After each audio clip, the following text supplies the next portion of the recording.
मेरा नाम राजमेघ साहिबाचार्य हिंदी राजकीय कन्या महाविद्यालय सिकंदरा।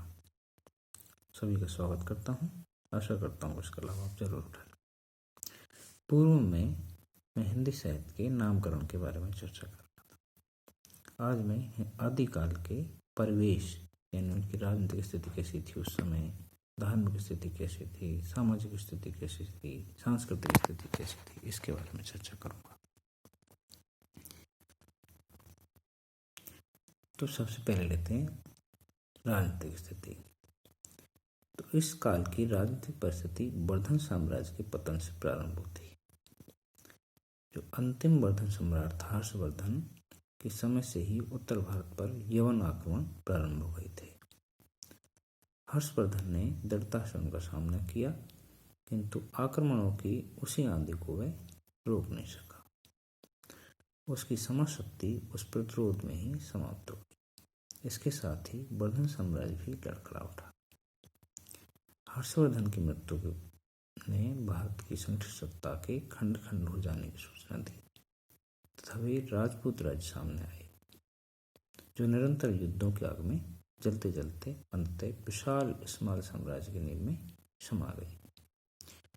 8वीं शताब्दी से 15वीं शताब्दी ईस्वी तक के भारतीय इतिहास की जो राजनीतिक परिस्थिति हिंदू सत्ता के धीरे धीरे क्षय होने तथा इस्लाम सत्ता के धीरे धीरे उदय होने की एक कहानी है।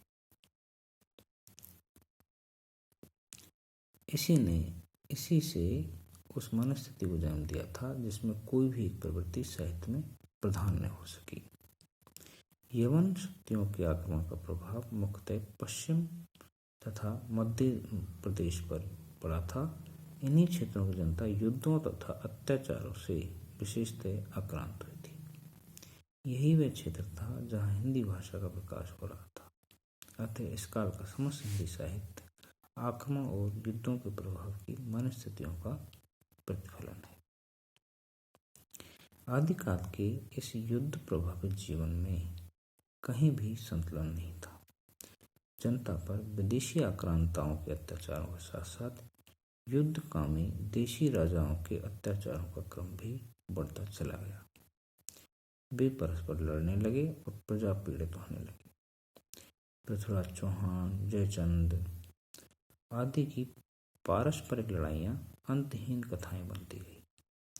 फलतः यदि जनता में ऐसे वर्ग का उदय हुआ जो साहस और वीरता के साथ लड़ते हुए जीना चाहता था, तो दूसरा ऐसा वर्ग भी पनपा जो विनाश लीला देख देख कर संसार इतर की बातें सोचने को बाध्य हुआ। अराजकता, गृह कलह, विद्रोह, आक्रमण और युद्ध के वातावरण में एक कवि आध्यात्मिक जीवन की बातें करता था, दूसरा मरते मरते भी जीवन का रस भोग लेना चाहता था। तीसरा ऐसा कवि था जो तलवार के गीत गाकर गौरव के साथ जीना चाहता था।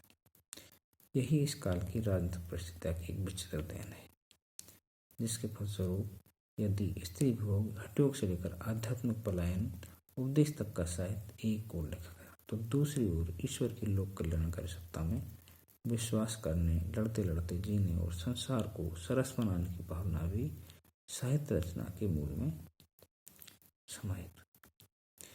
सम्राट हर्षवर्धन का दरबार संस्कृत कवियों और पंडितों से भरा रहता था।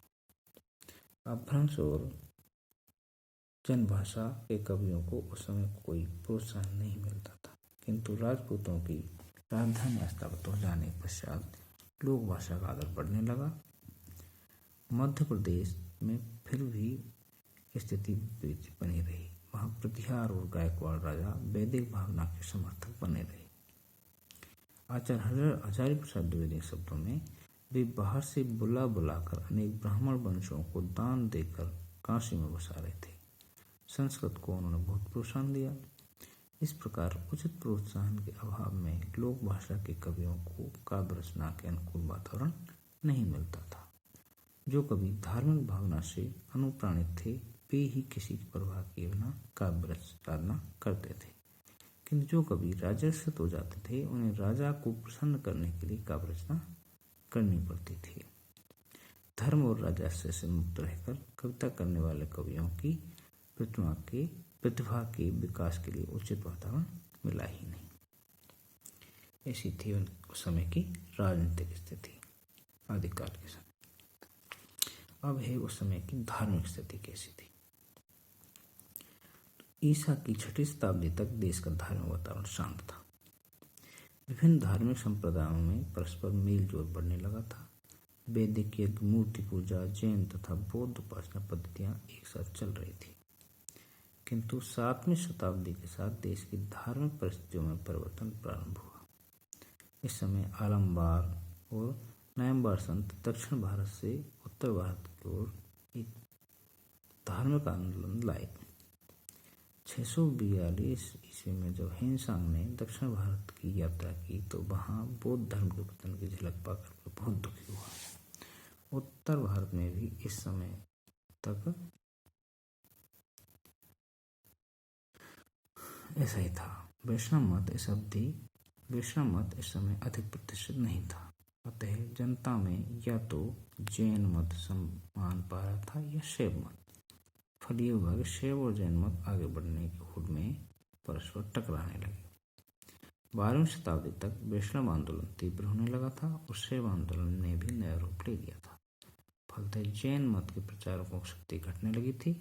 राजपूत राजा अहिंसा मूलक मतों में विश्वास नहीं करते थे। उन पर शैव मत का प्रभाव अधिक था।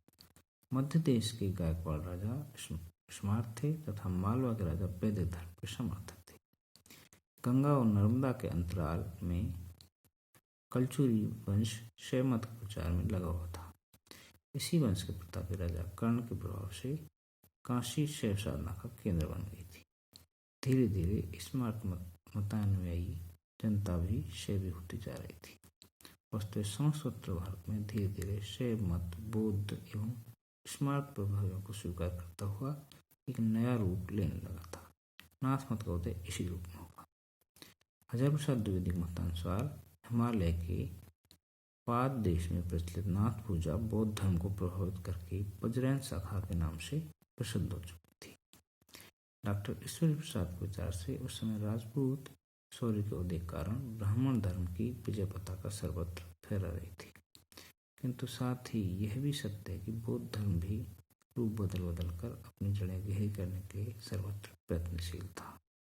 उसकी महायान शाखा को मंत्र, तंत्र, जादू टोने, ध्यान धारणा आदि अनेक प्रभाव निम्न स्तर के हृदयों पर छाए हुए थे। जनता हिंदू साधुओं की जितनी प्रतिष्ठा करती उतनी प्रतिष्ठा बौद्ध सन्यासियों की भी थी। इनके प्रभाव से मनुष्यों में आत्मविश्वास की कमी होती जा रही थी। शैव साधुओं का बढ़ता हुआ प्रभाव इस दिशा में और अधिक सहायक हुआ। तो जनता को 84 लाख योनियों में भटकने का भय दिखाकर निरुत्साहित करने लगे थे। धार्मिक स्थानों की दुर्दशा होती चली गई थी। व्यभिचार, आडंबर, अर्थलोभ ये प्रधान हो गए थे और हिंदू मंदिर भी उसमें ग्रस्त हो चले थे। पुजारी और महंत धर्म के सच्चे स्वरूप से अपरिचित होते जा रहे थे और अधिकतर धन का प्रलोभन प्रबल हो चला था। सोमनाथ मंदिर पर किए गए आक्रमण में महमूद की सफलता से जहां एक और शैव एवं जैन संघर्ष की सूचना मिलती है, वहां उनके मंदिरों में बढ़े हुए विलास एवं धन संग्रह का भी पर्दा खुलता है। देशव्यापी धार्मिक शांति के इस काल में एक बाहरी धर्म इस्लाम का प्रवेश भी कम महत्व नहीं रखता। ऐसे जनता के सामने अनेक धार्मिक राहें बनती जा रही थी, तो राह दिखाने वाले लोग ईमानदार नहीं थे। बौद्ध सन्यासी योग चमत्कारों का प्रभाव दिखा रहे थे। वैदिक एवं पौराणिक मतों के समर्थक खंडन मंडन की भूल भुलैया में पड़े थे। जैन धर्म पौराणिक आख्यानों को नए ढंग से करकर जनता की आस्थाओं पर नया प्रभाव जमा रहा था। वैष्णवों की धार्मिक कथाएं जैन कथाएं बनती जा रही थी। इस प्रकार आस्तिकता का आवरण उड़कर जनता में भ्रांत वातावरण बना रही थी। वैष्णवों के राम और कृष्ण, जिन्होंने पौरुष में विश्वास करके युद्ध को भी धर्म का अंग स्वीकार सिद्ध किया था, जैन धर्म की दीक्षा लेते हुए दिखाए जाने लगे। उधर बौद्धों का वामाचार जैन आश्रम में प्रविष्ट हो चला था। कुल मिलाकर विभिन्न धर्मों के मूल रूप लुप्त हो चले थे तथा कहना कठिन हो गया कि धर्म की निश्चित साधना पद्धति का स्वरूप क्या है। मति भ्रम का अंत करने वाली एक दार्शनिक लहर दक्षिण भारत से अवश्य आ रही थी। जिसके प्रचारक शंकराचार्य थे। उनके अद्वैतवाद का प्रचार उत्तर भारत को एक नई प्राणवायु दे रहा था। यह वायु बढ़ती ही गई थी। रामानुज, निम्बार्क आदि आचार्यों ने ज्ञान और भक्ति भावना, आध्यात्मिकता का प्रसार किया, किंतु जनजीवन पर 15वीं शताब्दी के अंत से पूर्व उसका प्रभाव अधिक गहरा रंग नहीं ला सका। तात्पर्य यह है कि आदिकाल की धार्मिक परिस्थितियां अत्यंत विषम तथा असंतुलित थी। जनमानस पर गहरा असंतोष, क्षोभ तथा भ्रम छाया हुआ था। कवियों ने इसी मानसिक स्थिति का अनुरूप खंडन मंडन, हठयोग, वीरता और श्रृंगार का साहित्य लिखा।